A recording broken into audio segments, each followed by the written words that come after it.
The Athene Real Talk Podcast explores controversial ideas to stimulate debate and active thinking. These ideas do not always reflect Athene's personal views. Welcome to the Athene Real Talk Podcast. He has been called the best gamer in the world, hands down. World-famous gamer and philanthropist Athene. Gaming for Good, it's called, has raised more than $20 million. Using his notoriety to raise money for charity. On activism, science, culture, and self-development.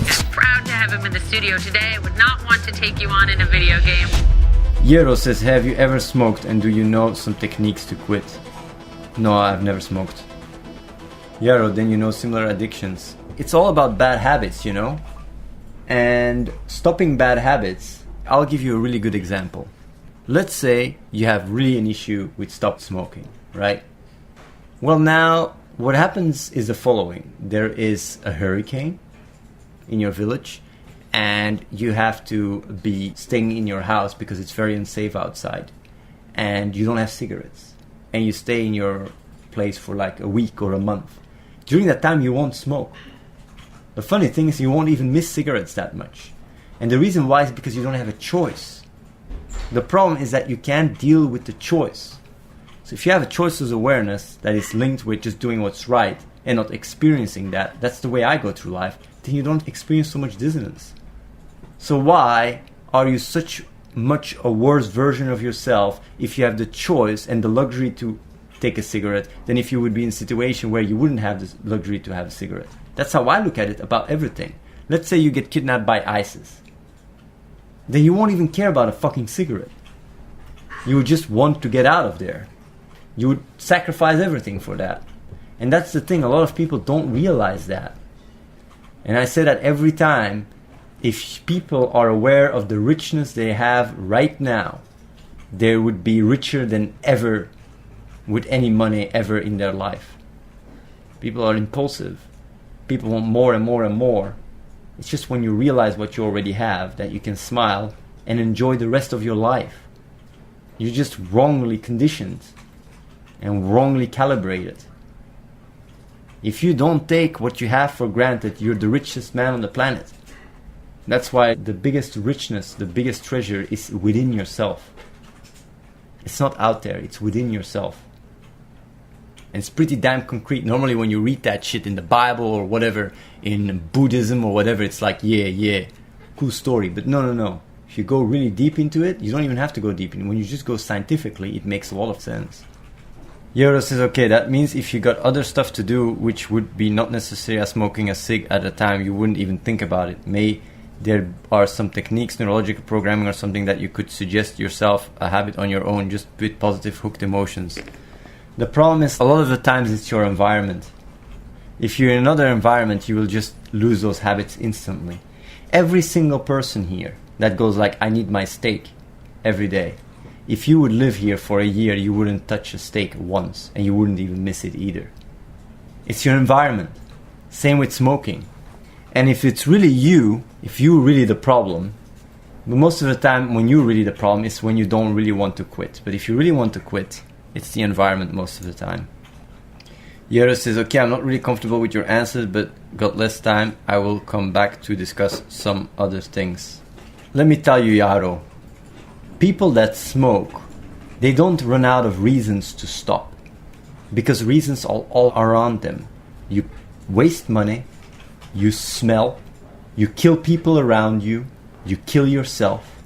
There's so many reasons to stop smoking. So if all these reasons cannot give you a reason to stop, what am I gonna do? A guy on the internet. If your own life is not important enough to quit, what am I supposed to do? So of course it's your environment. And it's something you have to think about. No, don't get angry about it. No, I'm not angry, I'm just answering. When it comes to these things, most solutions to most people's problems in the chat is just putting their life in perspective. Solution to almost all your problems is putting your life into perspective. That's all. And since a lot of people struggle to that, the best way in order to achieve that is working out, exercise. Because it's a brain thing, it's an awareness thing. How do you increase your awareness? Work out, eat healthy, sleep enough, meditate. Put yourself in a situation where your awareness grows. Go out with the right people. Put yourself in an environment that stimulates you. Find a friend that works out with you and force yourself to do it if you don't have the energy to do it. The fire roll says, Athene, girlfriend problem. I've been with a girl for 3 months now, and lately our convos have been ending up in fights, arguments, and even breakups. Even after all that, we still end up with each other, but I'm starting to feel depressed because no matter how hard I try, she always finds a way to fight. We both love each other, but we keep fighting. Is there anything I can do to stop the fighting? Yes. Don't get back together with her. These kind of breakup stories, I don't even understand why people do that. If you break up with a girl, you just move on. It's just a hint for more trouble in the future. Just move on and find a girl where you don't break up and don't fight. Don't try to make people fit into your world. Find a girl that fits from the get-go. If you go around and you try to make people, live the life you want them to live, it ain't gonna work. On the other hand, if you try to find a girl that already does fit within your world, that's a totally different story. So just move on. That's my tip. The Firewall says, Athene, what if I don't want to leave her, Athene? Isn't there anything I can do that will make her realize her mistakes and stop being bitching about everything? What about ignoring? She's a really nice person in general, but she keeps bitching over everything.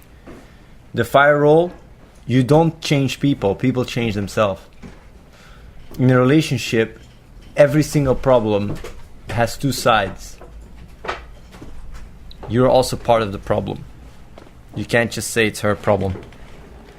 It Shadows says, Athene, I recently went through a tough breakup after 7 years of being in a relationship. Ever since the breakup, I'm afraid to bind myself to anyone, both love and friendship. Any tips on getting rid of that feeling?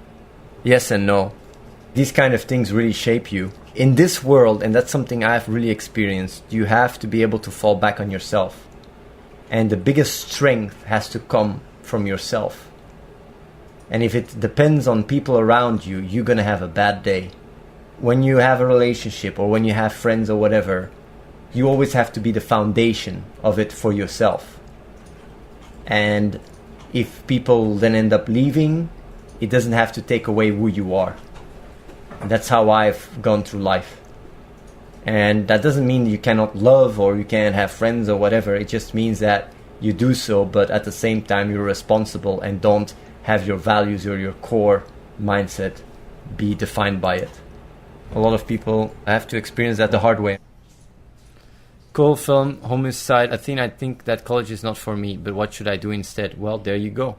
Answer that question, and then you answer why you shouldn't go to college. If you can't answer why you shouldn't go to college, you should just go to college. A lot of people, when they reach out to me, say like, I really don't like to go to school. Okay, what do you want? I want to play games. Okay, how do you want to make a living? I don't know. I don't want to make a living. I just want to, play games. Then I just go like, go to school, little kid. Go to school. You need school. Because it's that mindset that gets you working a 9-to-5 job for the rest of your life. If you want to replace school or college or university with anything else, you got to have a game plan. And a game plan is not playing games all day. Because your mommy or your papi is not going to take care of you for the rest of your life. So it's one thing to not want to go to university. It's another thing to actually have a plan that what you would do instead. And a lot of people, when they come and they tell me, I hate school. Yeah, I also hated school because I felt like I was wasting my time and I could do things more productive. But I didn't hate school because I wanted to play games. You got to figure that one out. Zorbs on YouTube says, Athene, what is your advice to grow if you're in an environment without people who can contribute anything? Put yourself in a situation where you grow, like eating healthy, exercise, meditate, and then find people that stimulate you. I do think the biggest impact that anyone here can have, I would not say anyone, but most of you guys, I would say 90%, actually 98%. 98% of you guys, the biggest impact that you can have directly to your life is putting yourself in an environment that stimulates you. 98%, if not more, 99%. Stimulating environments will have the biggest impact on 99% of you guys instantly without you having to do jack shit.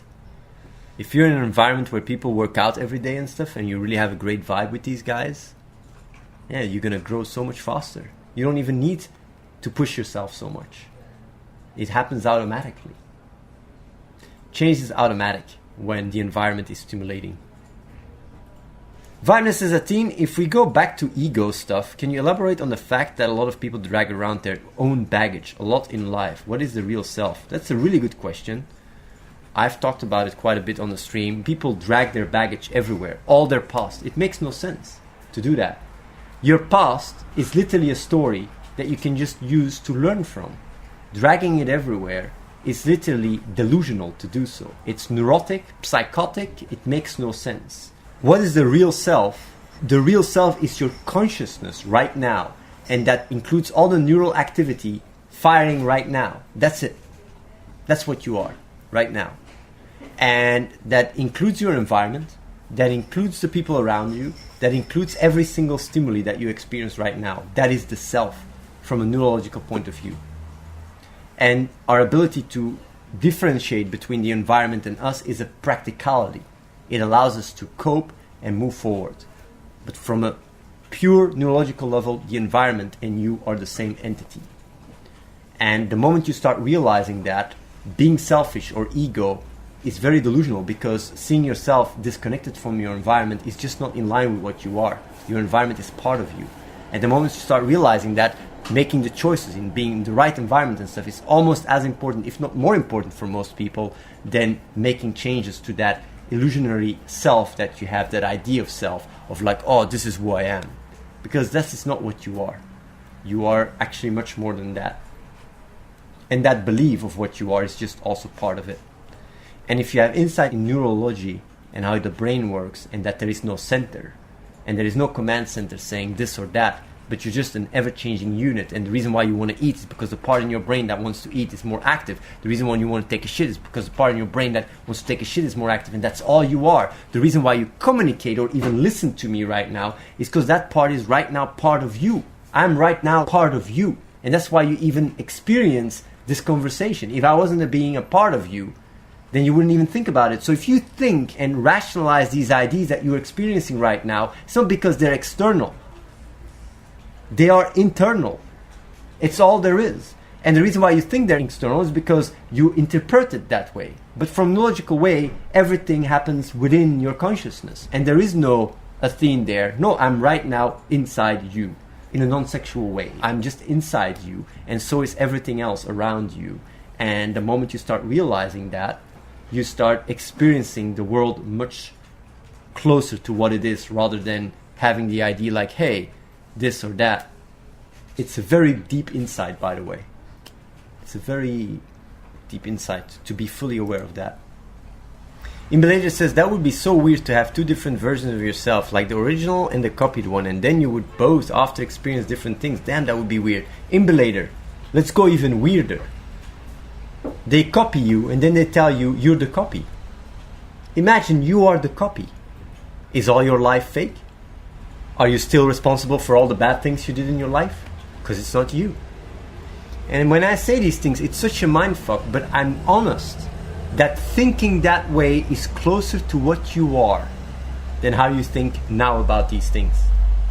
If you go through life and you really are every single moment convinced that you are a clone of yourself, most of you will be in a much better shape to learn from their past and not carry their entire past as a luggage baggage from ego and all that shit. For some people, it sounds heartbreaking or sounds like their world collapsed. If your world collapses, if you're a clone and you're the copy, that means that your world is an illusion to start off with. It means it's flawed already. For other people, it would be a big relief. Well, you can experience that relief right now already. I really love that thought experiment. What if they clone you and they say you're the clone? How would that make you feel? If you benefit from that, think about that, because that's as much as what you are. You're ever changing. Luminity says, yes, I get what you mean, but the goal of evolution or purpose is itself then, making it cyclical argument a logical fallacy. No. It's not a logical fallacy. It's just defining the concept before you talk about it, because purpose is very easily defined. Same with evolving, same with goal. And since you're talking about goal, evolution, and purpose that is directed to life, it's very definable. And that's when you can do science, when you define things. The reason why God is a very big issue, because you can't define it. The moment you can define it, that's when you can measure it and check it out scientifically. And evolving is very easily definable. You just look at billions of years of evolution that has brought about stardust to become self-aware. It's very strongly definable. It's just defining the words. And that's the problem. The problem is when people think about purpose, they have an emotional correlation to identify purpose through their social conditioned framework. They look at life and they see purpose through that. But the problem is people that are socially conditioned don't even understand their purpose. They don't even understand it. Because it has never been taught what you are. But when you start understanding how the brain works, and when you start understanding evolutionary biology, then purpose is immediately answered. Because our consciousness and our ability to even think is brought about the evolution that we have gone through. And that is the purpose of why we're here. Because if it wasn't for that, we wouldn't even exist. So the reason why we're confused when we think about purpose, not so much because we don't really have an answer to it, but it's because we have an emotional connotation and we don't understand how concepts and emotions works from a limbic system perspective. And that's why it's very easy to understand evolving, but when you use purpose, it's suddenly like, hey, same with me using humans are machines, people will say no fucking way. But if I say humans are advanced biological organisms, then suddenly it is fine. And because when you then approach machines, because you could still say like, yeah, but machines created by humans, and humans are not being created by humans. When I say like humans are machines, it's from the perspective that it's mechanical. We're mechanical. Like everything we are, when you look on a fundamental level, we're just advanced beings. The difference between biological and mechanical is that biological has just come through evolution, but mechanical and biological uses the same processes and laws to bring about their functionality. And that's why I'm talking about machines, we being machines, because we are founded on the same mathematical laws that define biology or that define mechanics. We're not any different than the two, but one is emotionally differently experienced than the other.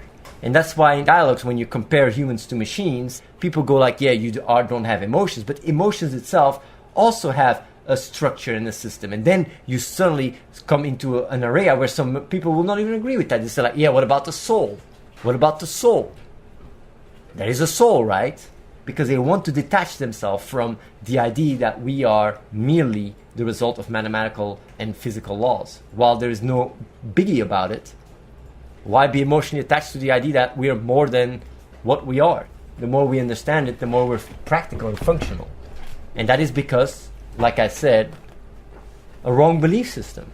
So most of the time when people think about purpose or when they think about evolving, you're not saying that purpose is not evolving. You're just saying like purpose doesn't jive with me that it's evolving. Because you're talking from an emotional angle. It's not because it is like that. Because if you define purpose and you look at, okay, what is purpose? And you define it from a scientific point of view, then evolving is purpose.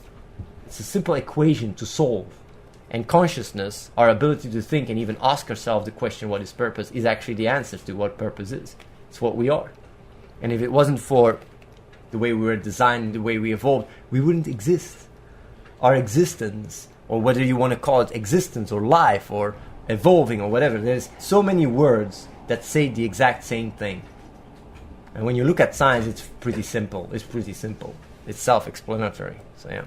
So it's not like I'm lying to myself trying to say like, oh, we have a purpose from a spiritual level or something. No, I just look at it very, very scientifically. Stardust, humans, evolution, our ability to think, the structures, the patterns. Evolution has brought us the ability, our thinking, technology around us evolving, but people cannot wrap that in their social conditioned idea of, oh, I gotta consume more. I gotta do my 9-to-5 job, and that's why they cannot wrap their head around it. Most people do look at the world through their own eyes, not through the world of evolution. Do you ever think, when you walk around the world, where you step and what you do you think about your billions of years of evolution? And the billions of years that will still come? Do you look at the earth as a little thing in the universe? No. We go to the world and we have that arrogancy to look at ourselves as we are big and our problems matter and stuff. When you put it in a bigger scale, when you look at the earth and at evolution and at that humanity and life in general, we're just a little fraction of that. And when you start looking and your awareness start vibing with that, rather than with your own perspective of life right now, because it's been framed away through the conditioning exactly the way you think, you start seeing things drastically different. Problems suddenly are more world scale. Evolving, moving forward, and achieving singularity becomes suddenly much more important. Understanding the self, growing, being more and more compatible with reality, evolving, becomes so much more important. And then you can say, like, why do you raise money for the kids? Because it all starts with the awareness. You guys, the bigger the awareness, the better for the world. So what I'm trying to do is I'm trying to stimulate you guys to grow, because by stimulating you guys, I stimulate the organism. I don't see as humans as separate individuals. When I think about humans, I think about humanity as a superorganism. When I think about humans, it's like a body. I don't think about a cell. I think about the human body. I think about humanity in its total. Because that's what we are. And when you go through life and you just look at life from your own little small angle, the reason why you do so is because of conditioning. You don't open your eyes. But when you open your eyes, you're much more than what you are right now. And what I mean with that, when I say you, I'm not even talking about you. I'm just talking about the grand scheme of things. It's much bigger than you. And when you start seeing things like that, then suddenly a lot of what I say suddenly makes sense. That's why I don't care if they will remember me. That's why I don't care about my legacy. Because I don't look at the world through my own eyes. I look at the world through the framework of the superorganism. And by doing so, we will reach much more, much faster than having that individual view on things. It's really important, because if you think about it, it is like that. You're the product of billions of years of evolution. Your ancestors, the ancestors of your ancestors, the ancestors of your ancestors. You think about things in a very small framework. The way you look at the world is very, very specific. And the better way to see the world is for seeing the world for what it is. Luminity says, yeah, I get your point, Athene, thanks, but you define it as a progress. But let's say in 10,000 years, when we reach the ultimate utopia, when there's nothing else to improve or invent, then this purpose becomes non-existent. What you're saying there is, it's like an ant saying, when the colony spreads throughout the entire planet, there is no reason to build a colony anymore. I mean, you can't use your consciousness to try and wrap your head around what kind of consciousness things would evolve to in 10,000 years. That level of consciousness exceeds anything you can even think of.